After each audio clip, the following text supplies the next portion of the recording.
Hi everyone. So this is live interactive session for the last week of the course Structural Geology offered by NPTEL. And the content for the last week is Basics of Lithostructural Mapping. And my name is Rajiv Mukherjee and I'm currently hosting these live sessions. So we have covered all the 12 weeks of the live session for the course. And there will be another extra session for doubt clearing that will be held on 18th October, that is this Friday. And so let us start today's discussion. So as I have already mentioned, so we have covered week 11 up to week 11, and this is 12th week. And today's topic is concept of lithostructural mapping. So this is the session. To join the link, the link to join the session, live discussion session, and today is 16th October 2024. So this class was meant to be held on 12th October, but due to an emergency, we have to reschedule this class, and this is the final discussion session for the course Structural Geology. So in this week, which is the 12th week or the last week, we learned about the basic concepts of structural mapping. So in doing structural mapping, we generally try to measure the or to know about the regional deformation history. We interpret the map to understand how things got folded or faulted in the sequence of events that took place, right? So structural mapping is different from other kinds of mapping. So for example, you are doing geochemical mapping. So for geochemical mapping, not necessarily you would be requiring these structural attributes like the deep and the strike and pitch plunge or the topographic elevation, things like that. However, for structural mapping or exploration related works, we need to know about the orientation of different litho units. So composition is always important to know what type of rock we are seeing. So that part is common for every type of mapping we are doing, because mapping is ultimately to pointing something or to locating something in a given frame of reference, and the to see the distribution of that particular thing, particular entity. So whether it can be a rock, can be cars, it can be houses, so anything like that. So there can be geographical mapping, geopolitical mapping, lithostructural mapping, geochemical mapping, any kind of mapping you can do. But the point is that the main key interest of the map should be some, properties of some material or something that you are trying to see the distribution of. So in case of lithostructural mapping, we generally go for understanding the spatial disposition of litho units, that means different kinds of rocks, and if they are deformed at all, how the deformation has taken place over a given wide region. So the mapping perspective of mapping is to actually visualize the geometry of the deformation in case of structural geology. So mapping can be regional scale, or it can even be outcrop scale, or even it can be done under microscope while observing thin sections. So the area of interest can be very different in different kinds of objectives that you're following. However, the principle remains almost the same. So you take one geometric attribute of a feature, and then you try to map the similarities between the geometric attribute in different coordinates or different places of the map or the area of interest, and then repetitively you generate a pattern from which you interpret how the deformation or how the property that you're trying to study has occurred. So in case of structural geology, we also follow this convention. So for our lithostructural mapping, we generally, first of all, we identify the rock unit in a given exposure. And from the rock unit, we measure the structural data. So there can be planar feature and linear feature. We measure the attitude or the attributes of both the planar features and the linear features. Now then we try to superimpose the disposition of these litho units over a topographic map. So topographic map is all about the geomorphological feature of the area, whether there is a river, whether there is a plateau, whether there is a hillock. So changes in the slope of the earth surface, that is the topography of the region. And a given area, you get the topo sheet where the different contour lines, contour means the elevations, elevation contours are being plotted so that you can get an idea about the topography of the region. And the topography is mainly controlled by the weathering and geomorphological processes, and it also depends on the type of rock that you are seeing, right? So topography and the structural bearing of different litho units, they are not independent of each other, they depend on each other. However, they sometimes behave as independent entities. And to make sure in the map that you are not projecting the topographic effect on the measurements that you have taken from the rock units, we separate them by orthogonal projections. And after that, we superimpose the structural data over the topographic map, and then we generate a lithostructural map. So a lithostructural map in principle should provide the locations of the different outcrops that you have studied in the field. In that outcrop, in that in that outcrop, what is the aerial topography, whether it is an elevated region or it is a depressed region. Then it reveals how the beds or the strata or even the the rock unit having some structural attribute is interacting with the topography. So we have to also think about that. And then finally, we measure the pattern of different deformation from the acquired data from the map. Right? So the main idea to um, do mapping is to understand the regional scale deformation. Right? So it may seem like that when you are visiting an outcrop or you're doing field work or carrying field work in an outcrop, you observe some rocks, say sandstone. These sandstones are, they are showing specific orientation of different beds or the strata. And seemingly, you think that, from observing the outcrop, you think that this um, these sandstone beds, they are not deformed.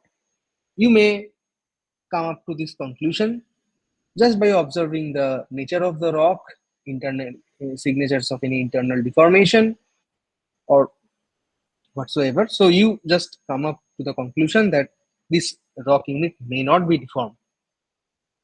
But if you track the sandstone unit throughout the region you're trying to map, and you constantly took measurements of dip and strike of the bed, if any sort of lineation is present there, their orientations, like that things, and even these structural bearings on a map, you could find that there is a large scale fold. Now this large scale fold is popping out of in the map, but you are not being able to comprehend that enormity of the structure just from the outcrop scale. So just by looking into the outcrop scale rock sections, not it is perhaps not wise to conclude that the whether the rock is deformed or not.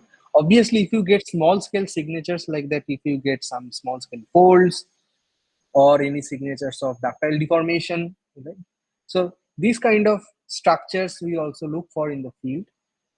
And in the mapping, we also try to put these informations of this that we gather from these small scale outcrop scale structures. For example, if you are doing mapping in a polydeformed terrain, that means there are different multiple phases of deformation. So most likely that in a case of ductile deformation, there will be superposition of folding and events like that. So to understand the orientations of different fold axes, of the different generations of fold axis from outcrop to outcrop to outcrop, you may have to rely on these small scale structures. And based on this observation, you will measure the orientation of fold axis from one region to another, and you will find how these are changing, right? From the changes in the fold axis of both, it can be f1, f2, f3, fn, any sort of phase of deformation. So you measure all this data from the small scale structures, and then you plot them in your stereo net or in the map even, to understand that how the cylindricity of the fold is changing throughout the region, or is there any, I mean, how many phases of deformation are there in this I mean, in the region. This kind of information that you can also extract from just by carrying out with the structural mapping. And another thing is that mapping is also important for understanding the concentration of different resources, mineral resources, right? Whether you are looking for hydrocarbon reservoirs, then you need to know about the balance cross section or regions, balance cross sectioning from different transects of a deformed terrain, to understand how the stratigraphic traps can be modified to structural traps and the possible regions of accumulation of hydrocarbons. So this is one prospect. Another is that the deformation is generally associated with placing of different minerals. Say, for example, copper. Copper is associated with polyphase deform in a polyphase deformed terrain. Coppers are generally found to be associated with intrusive bodies like pegmatites, right, and calcic crystalline bodies. Right?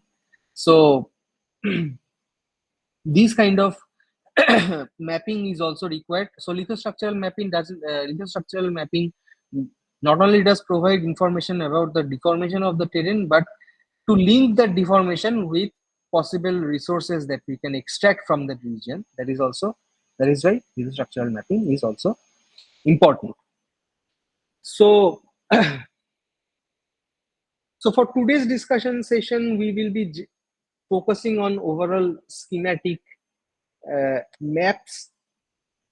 So today's interaction session will mostly be focusing on the process of interpretation of sequence of events from a given lithostructural map, to identify different structures from the map scale, whether it is a fold or fault. If this is a fold, what kind of fold this is? If it's a fault, what kind of fault that is? These kind of things we will be talking about in today's discussion session. So let us start. So this is the first question. There is a map, you can see. So there are two questions. What is the nature of the discontinuity of AB, and what is the nature of the discontinuity CD, right?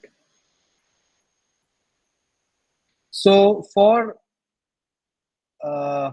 interpreting maps, you first have to look for the legends, right? So there are several legends given here, like dike, conglomerate, quartzite, great arkose, blackstone, mudstone, shale, red shale, gray shale, arenite. Right? So these are the different litho units given in the map. and these lines are the contour lines. Say for example, this is 1200 meters, 1100 meters, 1000 meters, 900 meters, 800 meters, and so on, 700, 600. These are the contours. So just by looking into the contours, you can get an overall idea about the topography. So first of all, if you just look from north, so this direction is north. So going from north to south, you can see that the contours are decreasing. So 1200 to 1100, 1000, 900, 800. So this is the gradual decrease in the elevation. So this is how the topography is sloping. So the topography is sloping towards south. This is the first information that we gather from the just by observing the contours. Now the thing is, this topography is not related to the beds. I mean the litho units, their deeps. So the deep of these, I mean the structural attribute of these litho units is not dependent on the topography. Right? That means another information that you can infer is that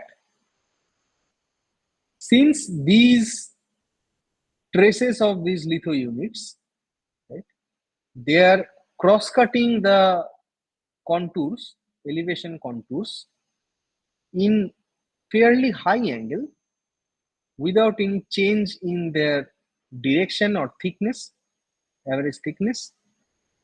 That means this unit, I mean the entire litho unit that we are seeing, is making an high angle with the topography. The deep of the beds, they are at a high angle with respect to the topography. That information we can infer. The deep of these beds may be changing from place to place depending and their manifestation or the topographic expression can be different. That is, the thickness of the beds can change depend on the, I mean, local interaction between the topography and the deep of the beds. But it is for sure that the litho units are at a high angle with respect to the topography. Now, the litho units can either be dipping along the same direction as the topographic slope, or they can even dip to the opposite direction as well. For that, we need to see a transverse section. We need to make a transverse section of these along this map. So, if, say for example, if we make a transverse section from this to this, north to south, in any case, or multiple sections, we may be able to find that in which direction the beds are dipping. But for that, we need some ground truth data. That means some initial input from the measured structural attribute from these locations on the litho units. Otherwise, it is impossible to comment without making a cross section in which direction the beds are dipping. Right? So you can only comment on the topographic slope and that the beds are cutting at a high angle with respect to the slope, I mean the contour lines. Now, another thing is that you also observe two discontinuities given in the map. One is marked as AB, another one is marked as CD. Right? Now, of course, just by looking into the pattern, you can say CD is a fault, right? So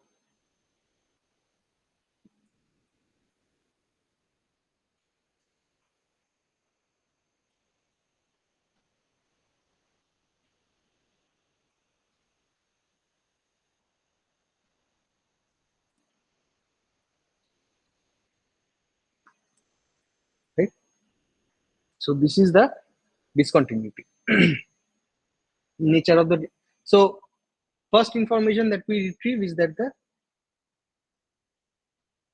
nature of the discontinuity is a fault plane. Okay, so now coming again to the first question, which is what is the nature of the discontinuity AB?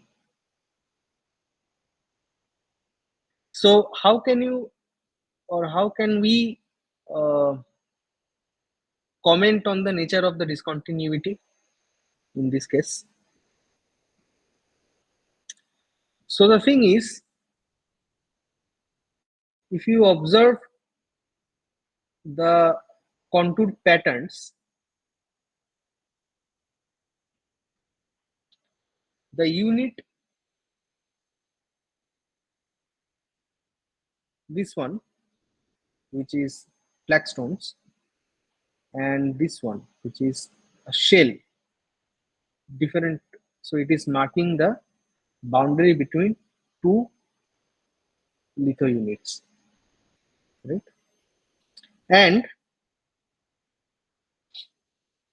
as you can observe that this boundary AB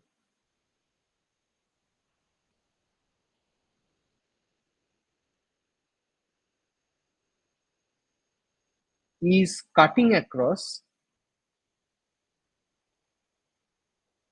almost four of the, I mean, three of the different contour lines: 100 meters, 900 meters, and 800 meters. Oh, not also four. That means also cutting the 700-meter contour line. So four contour lines are being intersected by this AB transect, and each of these transects, these are at a high angle with respect to the contour line. That means across the plane AB. So if I just draw multiple cross sections along the line AB, we would find a high angle deep contrast between the shell unit and the flagstone. So transverse sections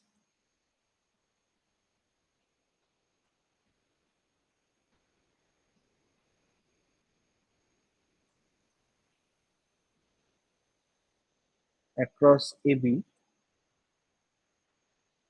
will reveal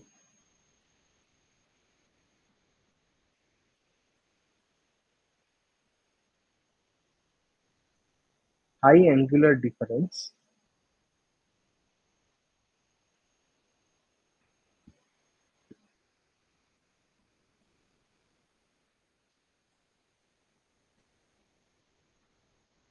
between the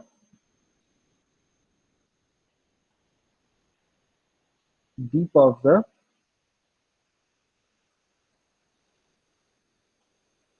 given litho units.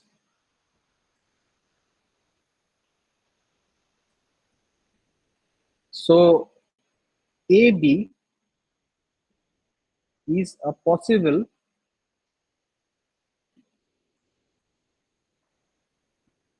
unconformity.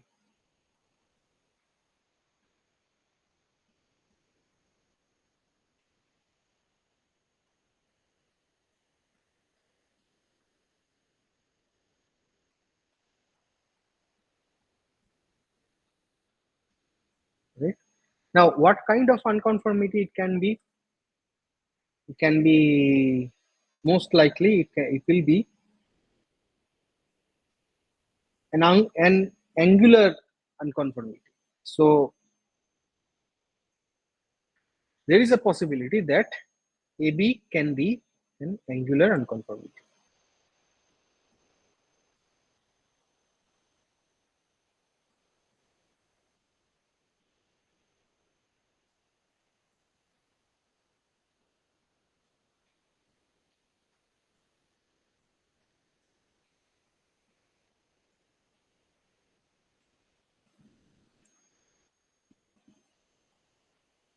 Okay.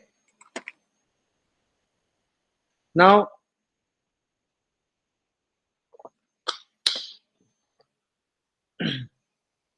what is the nature of the contact CD? So we already identified that these are, I mean, that is a fault plane, right? Now, what kind of fault plane it will be?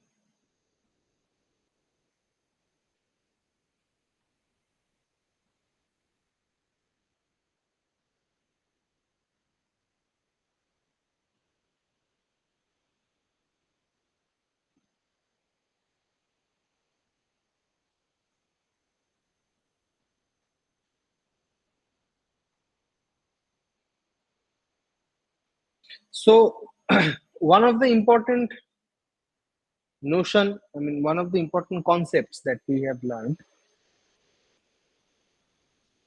along the fault plane,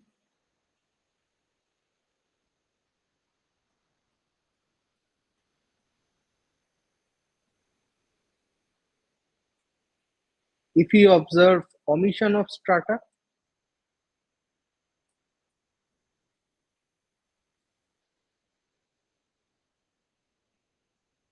that is normal,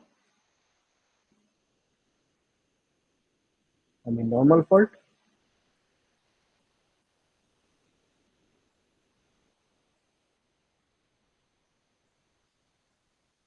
and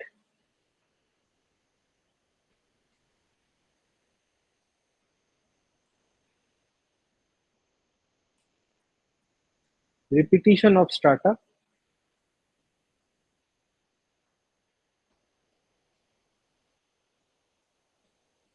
that is thrust fault.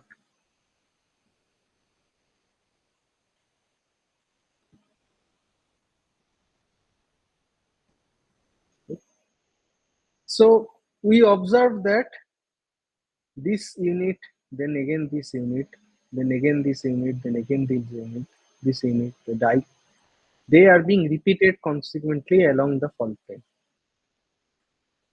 And so that tells us this is a possible thrust contact.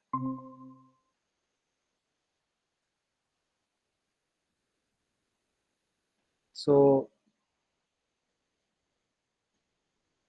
this is a possible thrust contact.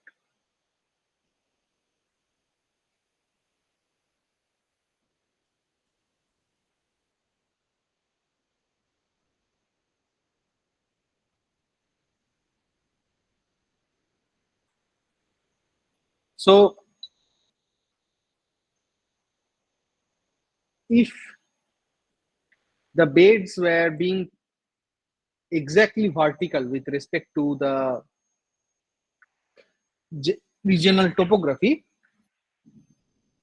then from the change of the thickness from the hanging wall to the foot wall, we could have estimated whether it is a normal fault or it is a thrust fault. But for a sloping surface, especially for a sloping surface where the beds are being cut at a high angle with respect to the uh, with the topography, it is sometimes quite difficult to comprehend what kind of um, fault it may be without just preparing a cross section along the, I mean, pattern across the fault plane. But from the general observation through the repetition of strata, uh, it is a possibility that this fault plane can be a reverse fault, or it can also be a strike slip fault, right? But in that case, the strike slip fault would follow the since strike slip fault, the trace of the strike slip fault has to be parallel with the strike. So the strike of the fault plane should be a horizontal. component. So the trace of the strike slip fault may appear in this map following the contour lines. So based on that observation, we can also say that this may not be a strike slip fault because this is a sloping surface, right? So in a sloping surface, the strike lines will be parallel to the contour line, whichever there. Whichever the whichever the altitude they're following. However, we see that this fault plane, it is cutting across multiple strike lines. Cutting across multiple contour lines. So this is also in the affirmation for the fact that this cannot be a strike slip fault. So the nature of the discontinuity of AB, this remains a bit unclear, because from this information we can say this is a possible angular unconformity, but not beyond that. The CD line is for sure is a fault which is not strike slip, and definitely from the repetition of strata we can say that this is a reverse fault. Okay, going on to the next question. The following geological map shows exposures of sedimentary beds PQRST and the batholith, which is hatched, in a flat terrain. So there are three questions. Number one, identify the fault structure. Number two, if the fault plane dips along 70 degrees south, 70 degrees to south, then it is a fault. What kind of fault? And question number three, what is the timing of the dike's intrusion? That means, in general, we first will be talking about the sequence of events in the map, followed by the nature of the folding and the nature of the faulting, and eventually we will be answering all the questions here. So first of all, talk about sequence of events in case of interpreting the maps.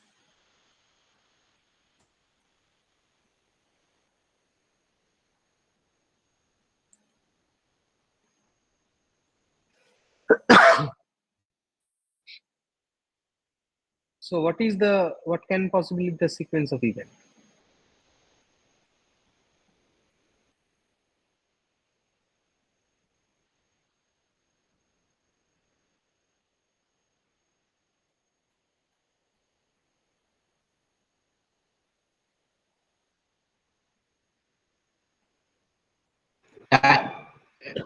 Dike XY is the youngest. Yes, the dike is youngest.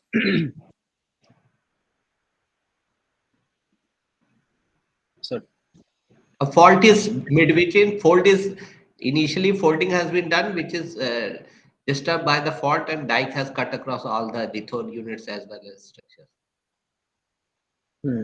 exactly. So as we can say that the first episode is basically the deposition of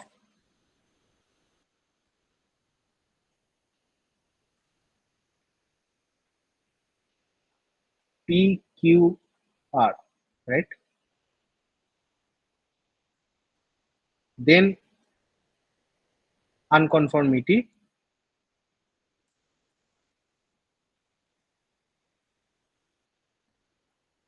and during the period of this unconformity or this hiatus, deformation of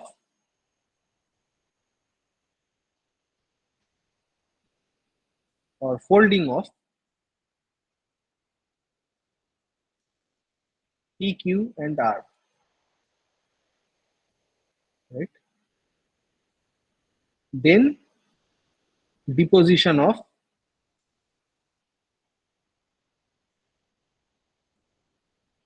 ST, right? And finally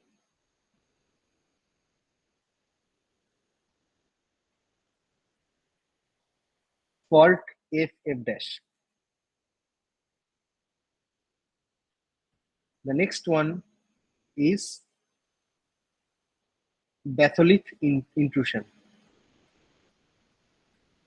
of the batholith emplacement.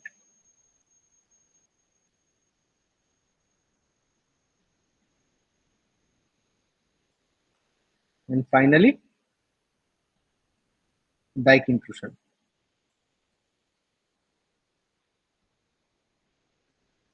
So this is the sequence of events. Right?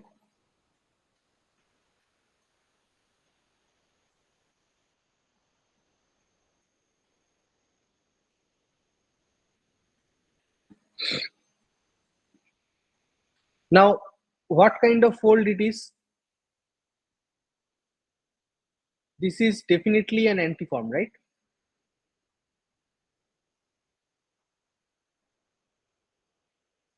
Because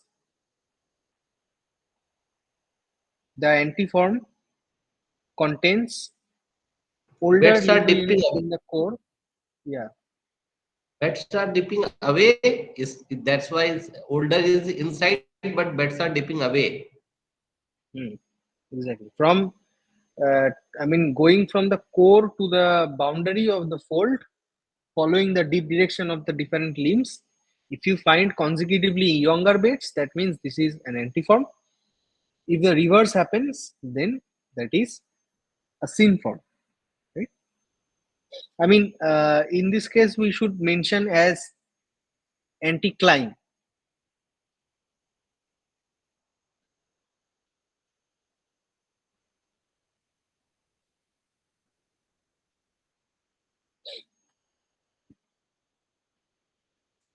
In which direction the fold is plunging? Plunging in northeast direction.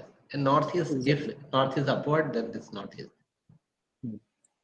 And just by visualizing the bed dip amount, that is 55° and 40°.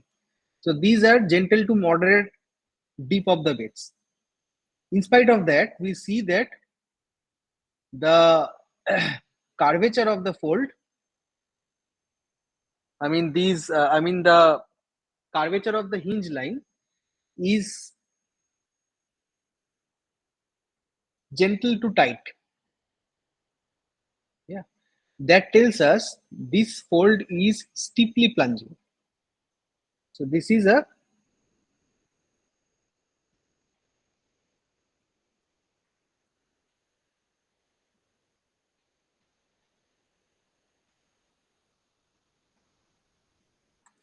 steeply plunging fold.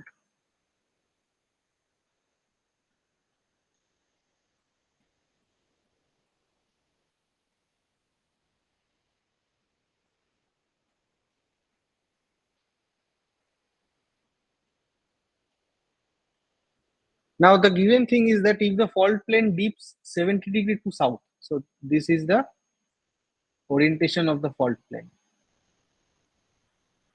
What kind of fault it could be?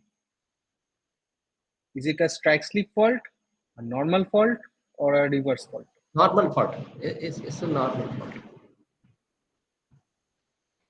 How can you confirm that this is a normal fault?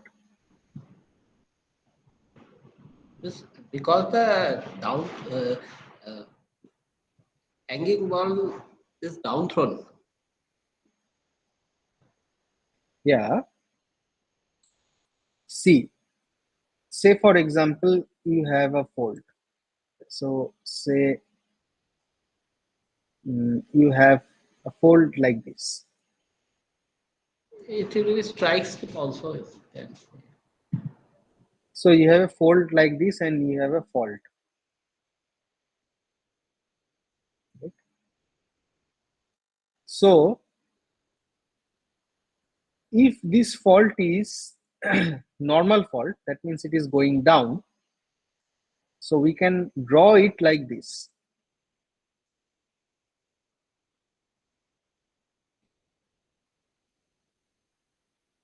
I'm just drawing a simple deep slip fault.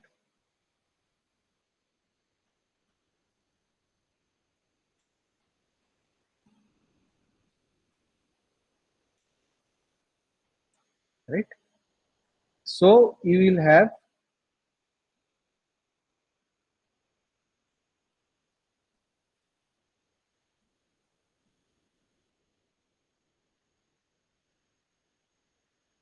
right? So after faulting, what will happen? This part which is elevated, this will be eroded, and it will eventually come to a flat, flat outcrop. So the part of the fold, for erosion, what will happen? Deeper part of the fold will be exposed on the surface. Now, since the fold is plunging, say for example, the fold is plunging like this.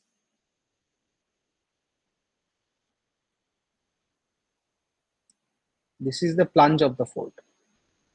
So if you are on this level of surface, you will see a small exposure of the fold. Now, if the deeper part of the folds are being exposed, the outcrop pattern will become larger because you're cutting along the, cutting slices along the plunge direction. So the more the deeper parts will be exposed on the surface, the, I mean, the area of the curvature of the fold or the hinge, it will become apparently larger, right? So if this is a normal fault, then the footwall block, it will be eroded because it will be in a higher elevation, and for that the deeper part of the faults will be exposed, right? And because of that, after the faulting, you will find that the upper part will seem larger in the outcrop scale than the lower part. So if this is the lower part, the upper part will be seeming larger in size with respect to the lower part. So this is how after erosion this map will look like. But on the contrary, if you have the reverse fault, the opposite will happen. So if this is your hanging a footwall block, and you have a hanging wall block that is being upthrown,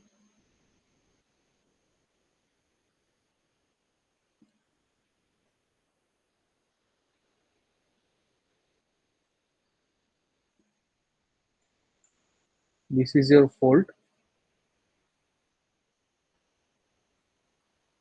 right? Now because of this elevation change, this part will be eroded, and because of the erosion, more and more deeper parts of the fold will be exposed, and following this same principle, the outcrop will become wider in the hanging wall block compared to the footwall block. So in case of a thrust fault, we will observe outcrop patterns like this,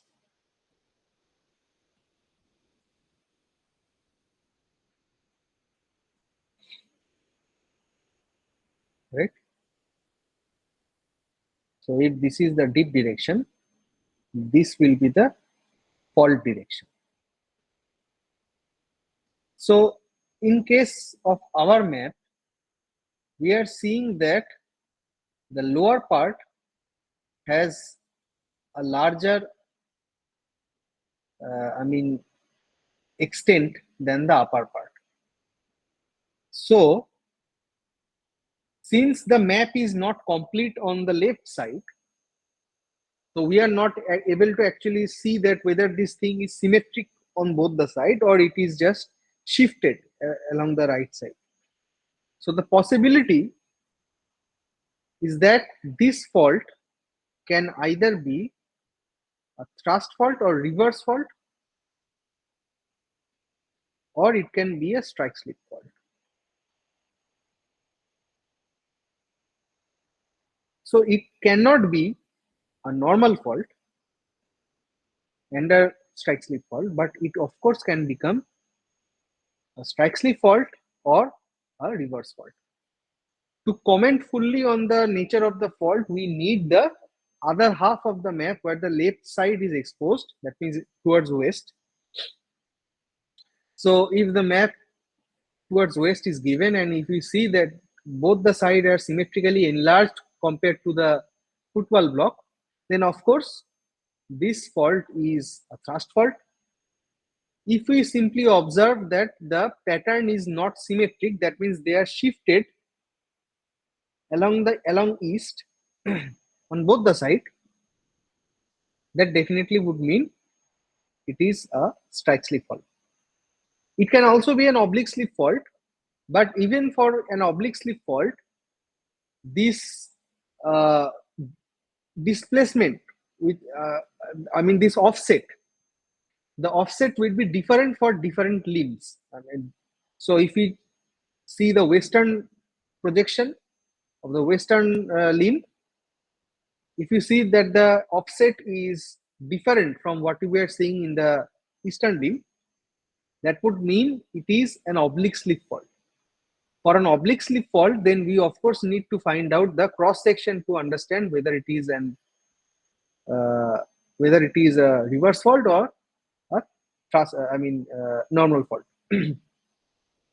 But if we find that offset in both the limbs are equal, then definitely it is a strike slip fault. If you observe a symmetric pattern on both the limbs, left limb and the right limb, then it is definitely a thrust fault, not a strike slip fault. So based on these combinations of observation that we can rely on, we can say or comment whether this fault is a normal fault, a strike slip fault, or a reverse fault. Okay, moving on to the next question. How many unconformities can be identified in the map? Which of the following contacts is an unconformity?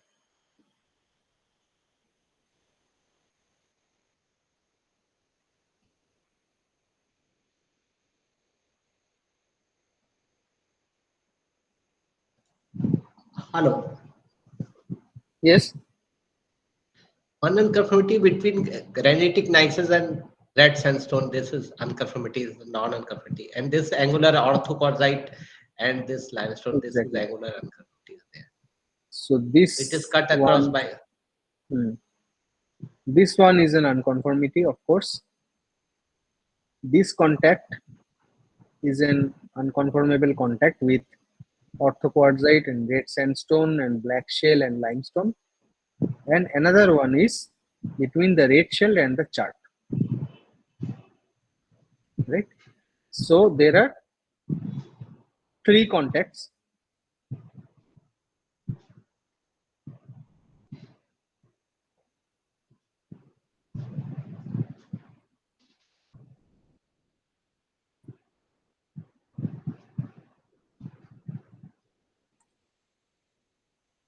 One is the red sandstone,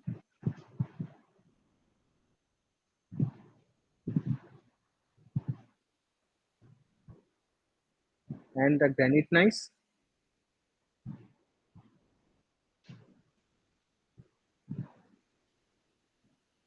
which is possibly a disconformity, right?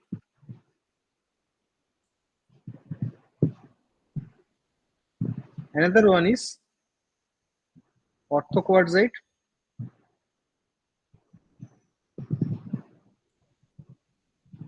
with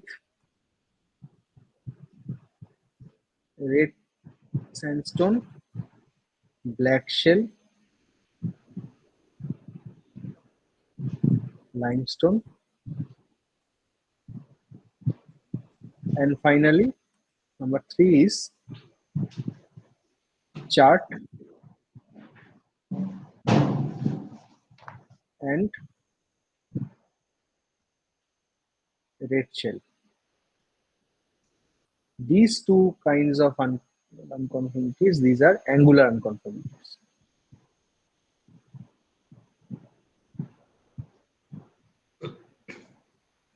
Sir, there is also a contact of granite gneisses with orthochordite at the corner of There, this one, this one. This one. Yes, yes, yeah, yes. we can also Is we can say that. also treat this one. Hmm, hmm, hmm.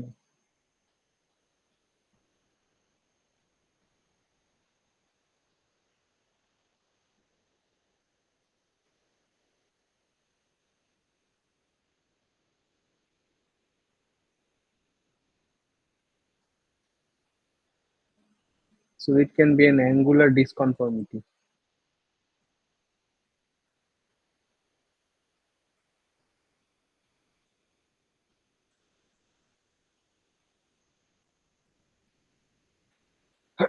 Okay, so moving on to the next question. What type of fault is this? And if P is the oldest, R is the youngest, then what type of fold is this?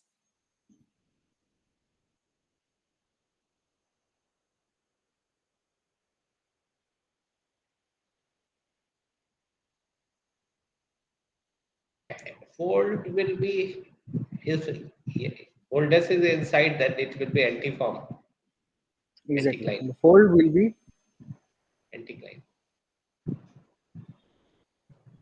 And fault, as you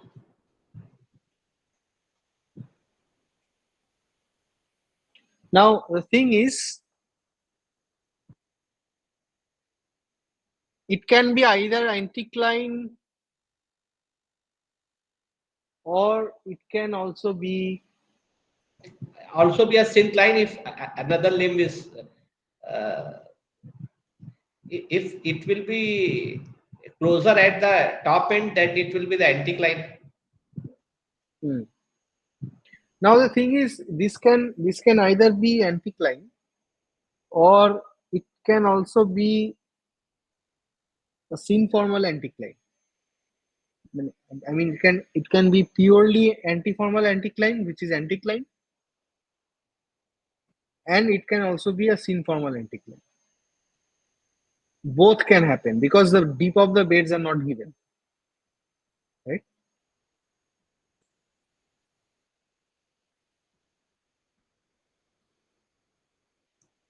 And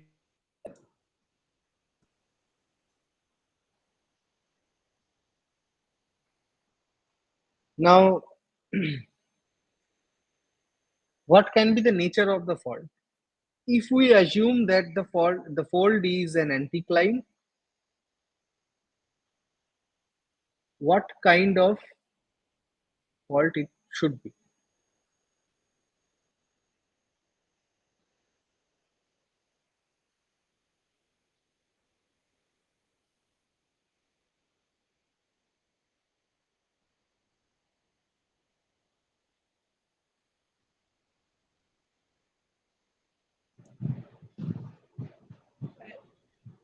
similar analogy we can put in last question you have given.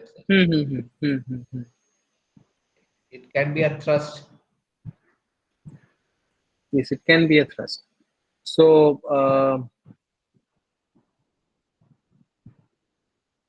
because so if we mark this as north, then this is the deep direction of the fault plane, right? So this is northwest, and it can be a thrust because this hanging wall block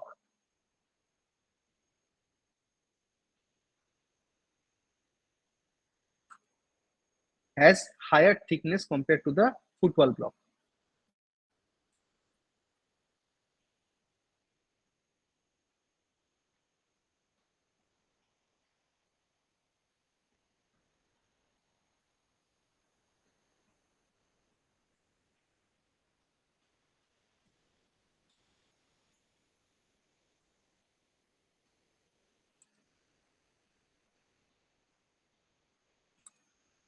So based on this observation, we can say that this can be a possible thrust fault.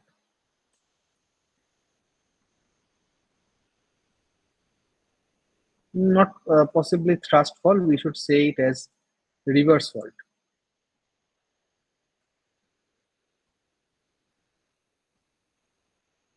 Because the tip of the bed is around 70 degree, so it is obviously a reverse fault.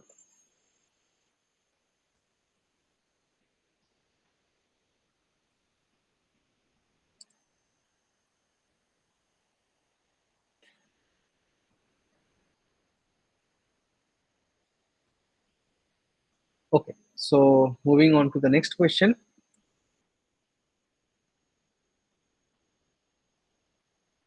So first of all, let us describe the sequence of events.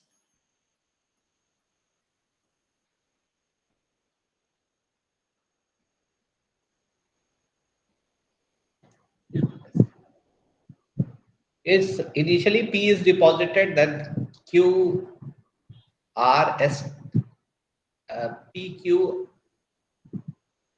R S T has been deposited sequentially, and after that folding has taken. No. No, no, no, no, no. PQ are PQR deposited. are deposited and Exactly. folding has taken place, and Exactly. this is the anticline, and then ST has deposited and it is Hmm. faulted, and then strike this granite. Then this dike has been included, and after that granite. But Exactly. in index, granite is at the lower side. It should be upper because it is the Hmm. youngest event. Hmm. Exactly. Exactly.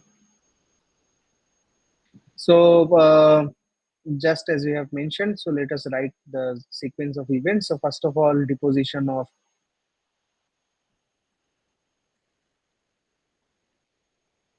PQR, then folding of PQR with unconformity with a hiatus, then unconformity,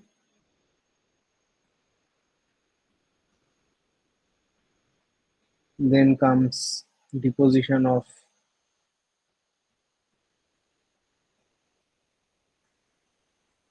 ST, then faulting, then dike intrusion, and then finally batholith.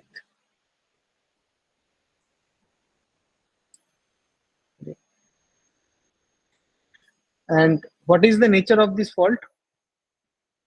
It's anticline. No, I mean talking about the, yes, the fold is of course anticline. Nature fault is a strike slip. Exactly, the fault is a strike slip fault Sir, because the how symbol can is we given. Hmm. symbol is given, sir. Sir, how can we identify unconformity if this strata is co-folded at the time of sin depositional folding is there? Then there will be no hiatus. Actually, sin depositional folding. That means you're talking about sin sedimentary deformation. If Sin sedimentary. since advantage, if PQR has deposited along with deposition, Hmm. the folding is done, and then ST is deposited, there will be no such a huge gap that we can identify as a Uh, unconformity. actually, theoretically, it is possible. But if you think practically, sin sedimentary deformation features that we generally observe. So these are not true deformation signatures that we always say, because sin sedimentary deformations are generally triggered by external tremors or external perturbations in the depositional environment. Say, for example, you see a convolute structure, convolute bedding, a convolute cross bedding, or even which is a large scale convolute that resembles a fold. All these things are triggered by some instantaneous process that took place during the time of deposition, but that is not deformation of the unit. So Deformation by definition that we generally talk about is once the rock is consolidated, right? So in that sense, sin sedimentary deformation is not accounted as a true deformation that incorporates folding or any ductile deformation. So sin sedimentary deformation is not essentially a ductile deformation. Why? Because when you are talking about the ductile deformation or folding of a packet of sediments, that means you are talking about different sequences of beds which are stacked together and then that is folded. Now, these convolute structures or sedimentary structures, they are primarily concentrated in some of the layers within a formation and not uniformly for all the beds in the formation. So these events are so local, even in outcrop scale or even in regional scale. These local events are not considered while mapping, while performing lithostructural mapping. But of course, these local events are surely important for petrophysical investigation or even exploration of hydrocarbons, because these local events, these thin sedimentary deformation features, they can act as stratigraphic traps. And in terms of petrophysics, stratigraphic traps are also called as unconformities. So even if we found any sin sedimentary deformation without any prominent hiatus in sedimentation process, structurally you will not be able to define that as a different deposition environment. You will simply state that this is a conformable contact without any loss of deposition. But petrophysically, the signatures available in form of sin sedimentary deformation would definitely be recognized as an unconformity, stratigraphic unconformity or a structural unconformity, in the sense that it can be a possible location for hydrocarbon trapping. So from different perspectives, you can obviously define some things in different uh, from different point of views. And another thing is that the time scale that we think or hypothesize a ductile deformation of a rock unit would take, given a strain rate of 10 to the power minus 13 or 14, something like that. Compared to that, the sin sedimentary deformation features, even if it takes some thousands of years to form, is comparatively an instantaneous event with the process of ductile folding of in a cratonic deposition or in a mobile bed. Right? So, with respect to that notion, we cannot actually comment that sin sedimentary deformation is actually a ductile deformation in terms of structural geology. Because another thing is that sin sedimentary deformation features does not contain, if you observe the microstructures, if you prepare a thin section of this kind of from these sin sedimentary deformed rocks, you will not find any signatures of plastic deformation. Right. That another thing will also confirm that these deformations are not associated with tectonic forces. These are these are associated with deformation during sedimentation, because once the rock is in a state of fluid, that means it is still depositing, right? In that condition, semi-viscous condition, the disturbance or the perturbation in the sedimentation process will form the structure without essentially deforming the materials plastically that are present as mineral grains within the sedimentary rock. But if you observe a quartzite, which is a metamorphosed sandstone, you will definitely find, and if you find the quartzite from a fold, and if you prepare a thin section, you will definitely find crystallographic preferred orientation of the different quartz grains with some deformation mechanism, probably bulging or subplane rotation signatures in there. So that signatures has also to be present in the rock while you are mentioning, while you are trying to define that the rock is actually ductility, actually showing ductile deformation. Okay. Moving on to the next question. So, what is the general slope of the topography and the deep of the beds?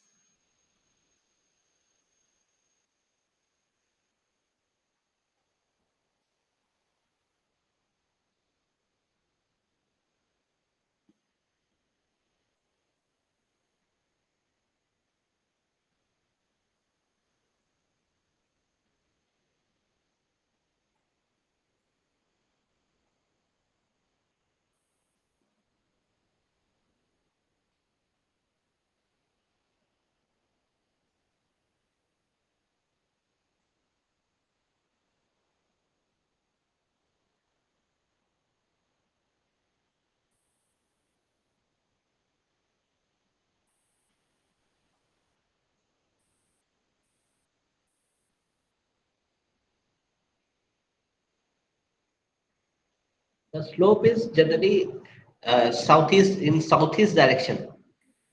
Exactly. River is flowing from north to south. Hmm. So this is the general slope.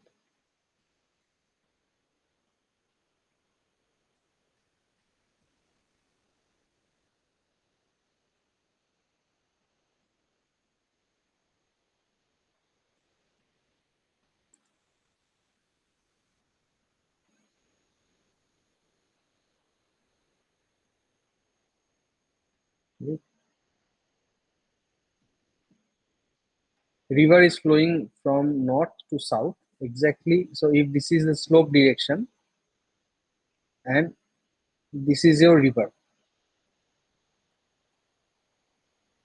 flowing, cutting across the slope direction.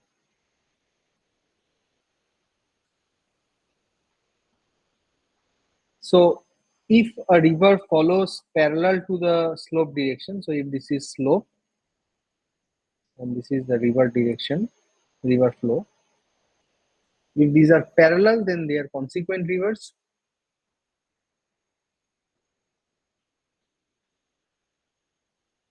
And if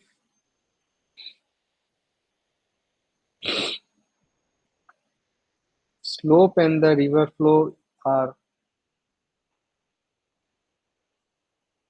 exactly opposite, then we say obsequent rivers.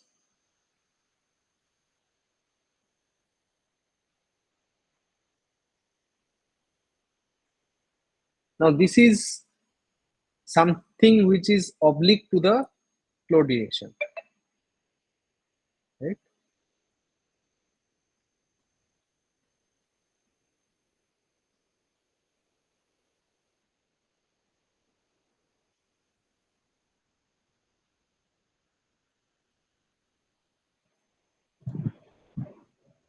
So this river is actually oblique to the slope direction.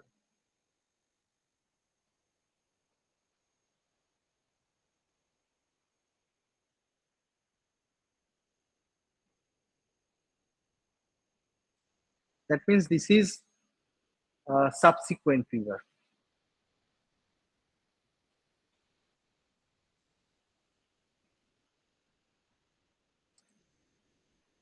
So consequent means it will perfectly follow the slope direction. The obsequent rivers will make exactly opposite turn with respect to the overall slope, but subsequent rivers will be cutting across the flow direction. I mean, general topographic slope. Okay.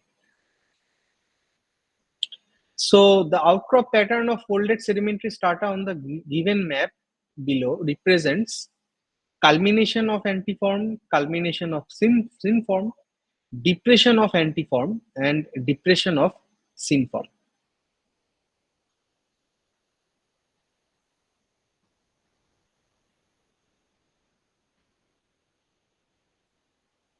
So this is a plan view. That means we are observing on plane. Now this means beds are dipping away from the Antiform, plunge this is direction. antiform. Yeah. So folds beds are dipping away from the plunge direction means this part is an antiform. So this is the plunge, and similarly for here, this is the plunge.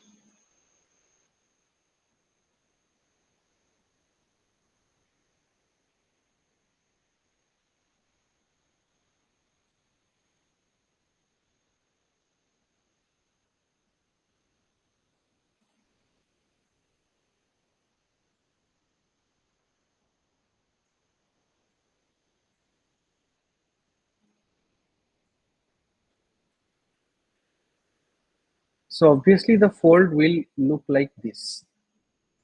So this region, this is of course a depressed region.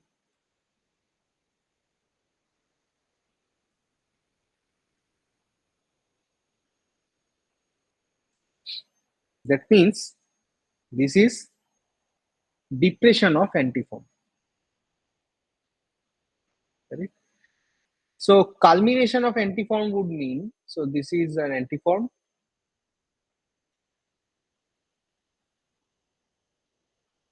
This is another antiform. So that is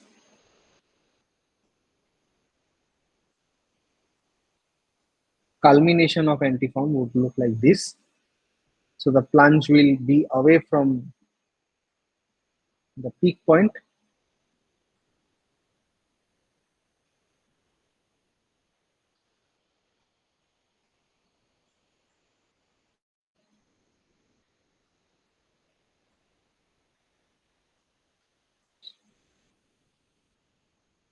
Culmination of uh, scene form would look like this.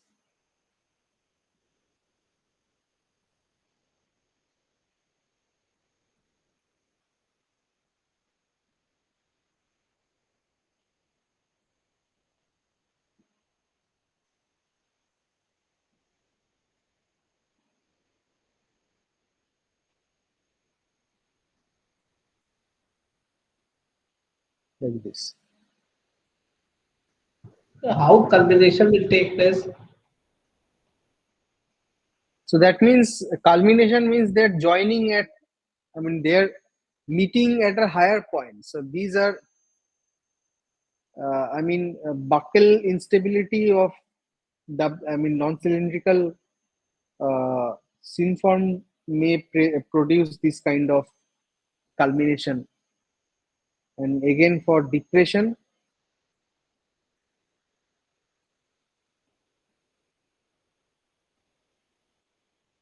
would maybe looking like this.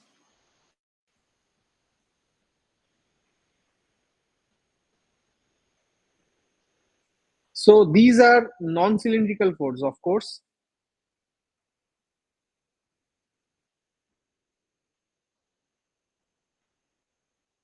and the superposition, if you can follow, an antiform will show a depressed region if the first phase of folding is an antiform, but the second phase of folding is a synform, which has which is at the right angle to it.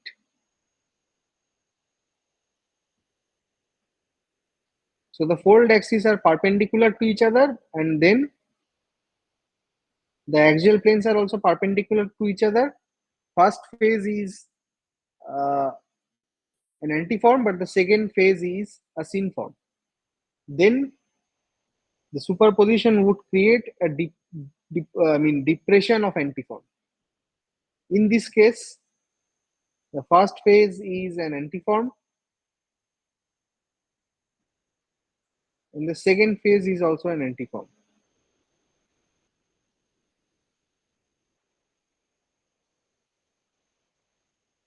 Right?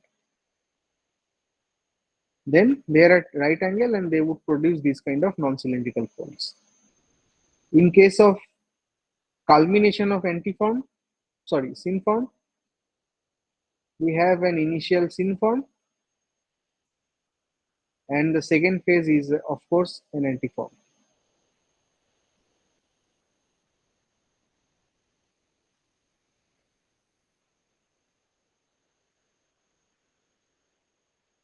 And the depression of synform, obviously the first phase,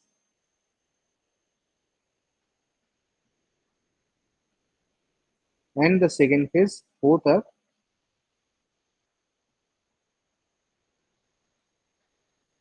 synforms.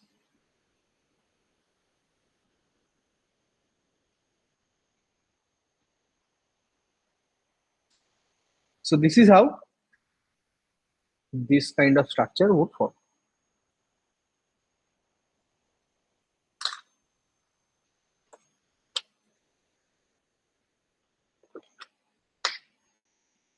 But this superposition theory is only valid if you consider both the phases of deformation is taking place in a purely buckling mechanism.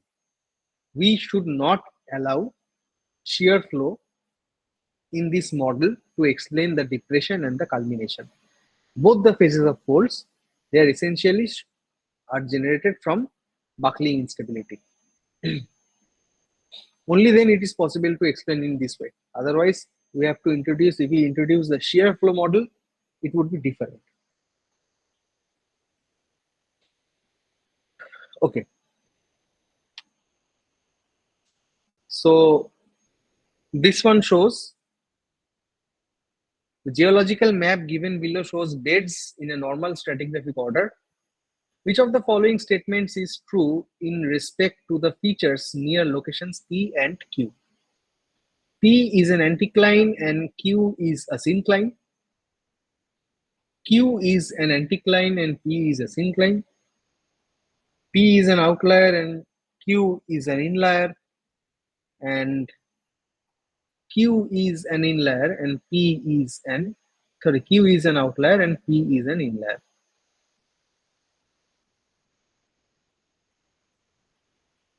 Of Answer course, will it be is C. C. exactly. Option will be C. So beds are just dipping in a normal order with uniform dip in each of these bed. Right? So this one is honeycomb structure. Then this dashed line. Then this brick. And then this is the flat one. So this bed is exposed over this bed due to an erosion. The younger bed is exposed surrounding the older rock. So this point is P.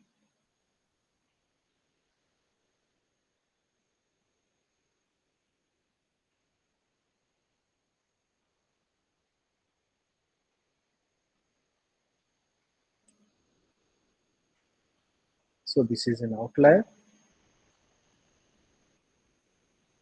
And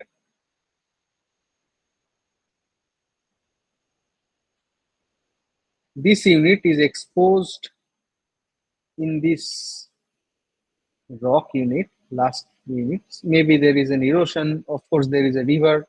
It is eroded. And finally, this rock is exposed here. So this point is Q, where older rock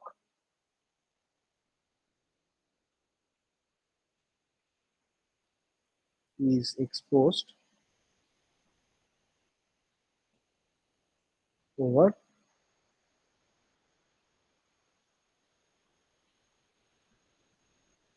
younger rocks. This inlier.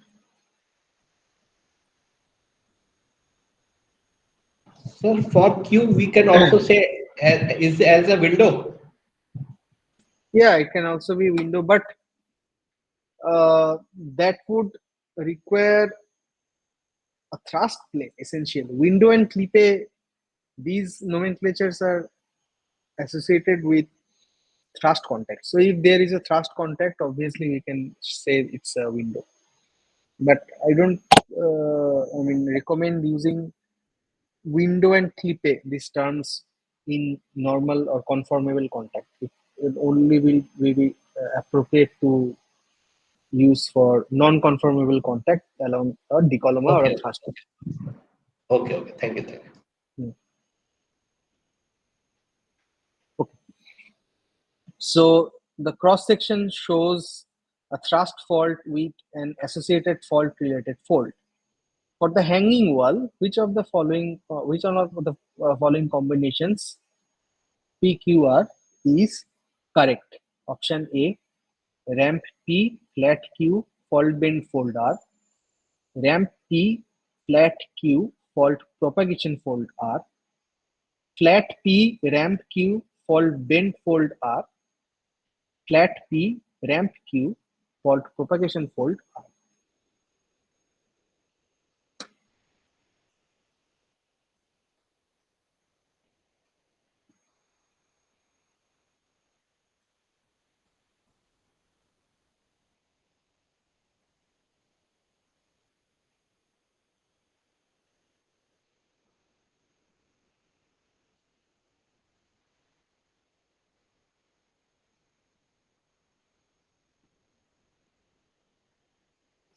Answer will be B. B for Bombay. Mm, no, actually, the definition of ramp and flat. So ramp is a non-conformable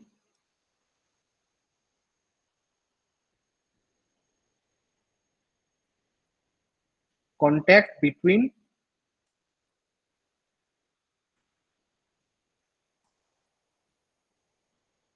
bearing plane and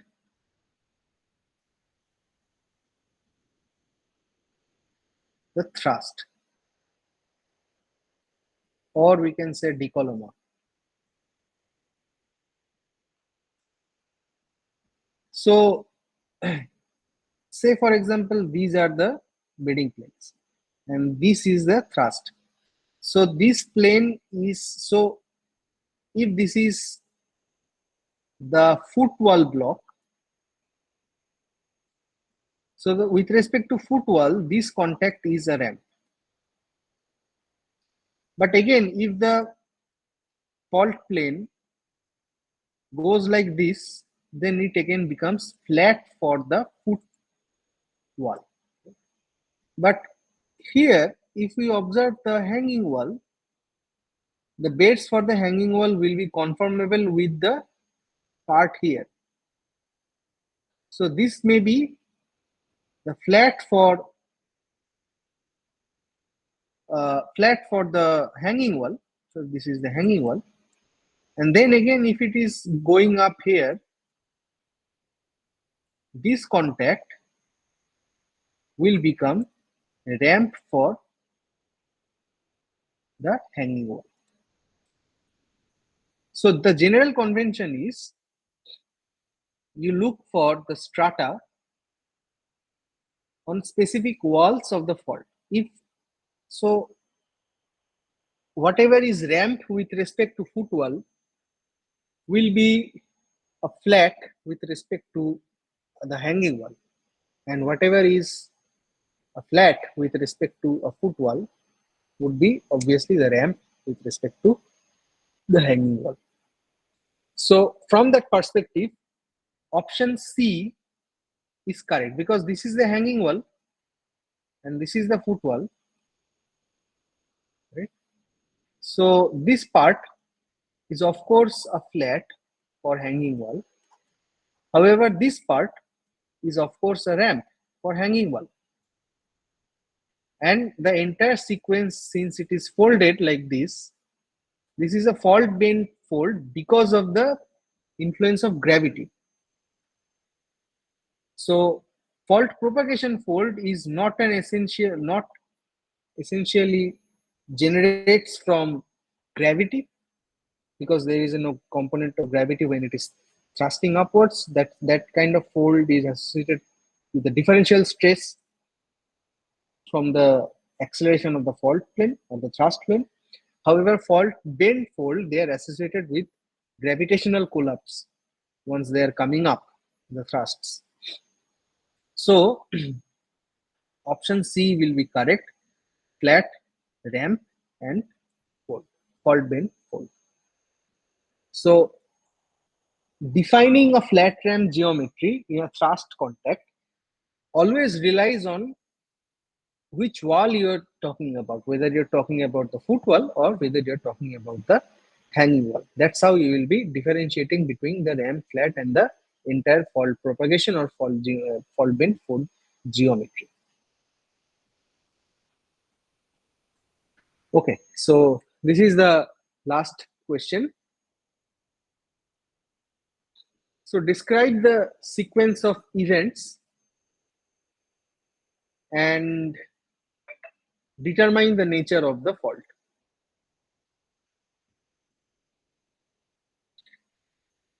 So Same thing is there, sir. It will be a normal fault, and after faulting, diet has been made. Okay. Because as you exactly, already said, exactly, exactly. So the fault will be a normal fault,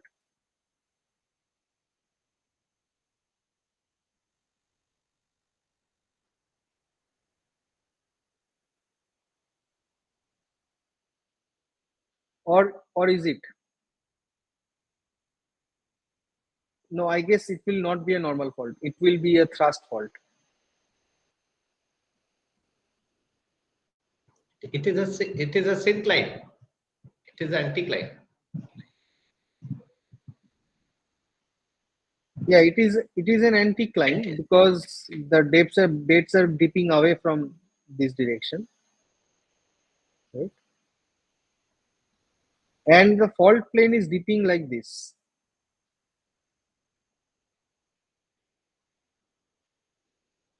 So the beds are dipping away from the plunge direction. Fault plane is dipping like this. So if the fault is dipping like this, how come this can be the hanging wall block? So if this is normal fault, so this should be the hanging wall because this has gone down. It Eventually, will be thrust. the exactly. So if this goes down, that means this upper block will be eroded. But for normal fault, it is not possible to go against the dip in this direction, right? Because the bed is dipping towards northeast. That means this is the hanging wall block, and this is gone up. And after erosion, we see an enlarged version of the hinge. So this fault is a thrust fault, and obviously the nature of sequence will be like this. First is the intrusion of this or emplacement of this igneous body.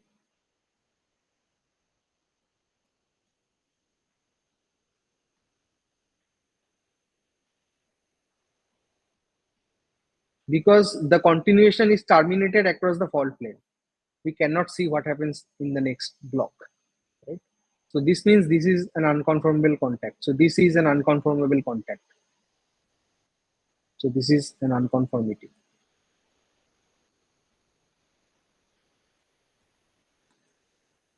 Then deposition of the sediments,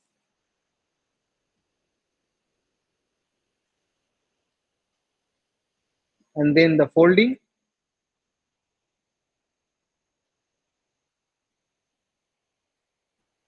then faulting, and finally the dike emplacement.